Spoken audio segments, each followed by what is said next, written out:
Gujarat energy transmission corporation limited વિભાગીય કચેરી મહુવા દ્વારા આગામી ઉત્તરાયણ પર્વ નિમિત્તે આપ સૌ મહુવાવાસીઓને અમે અપીલ કરીએ છીએ કે આગામી ઉત્તરાયણ જે પર્વ આવે છે એમાં આપણે આપણું અને આપણા બાળકોની સલામતી માટે ટ્રાન્સમિશન ટાવરો છે, સબસ્ટેશન છે, એની નજીક પતંગ આપણે ચગાવવા નહીં.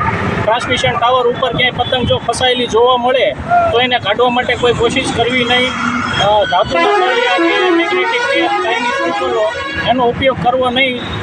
આનો ઉપયોગ કરવાથી આપણા બાળકોનું જોખમ રહેલું છે, જેથી આપણે આવનાર પર્વ જે છે એ સલામતી ખૂબ શાંતિથી ઉજવાય એ માટે અમે જેટકો વિભાગીય કચેરી તરફથી આપ સૌ મહુવાવાસીઓને નમ્ર અપીલ કરીએ છીએ.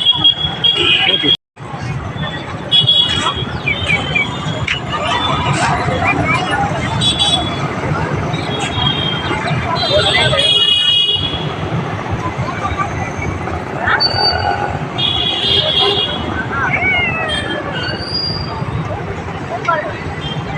मैं हो जाए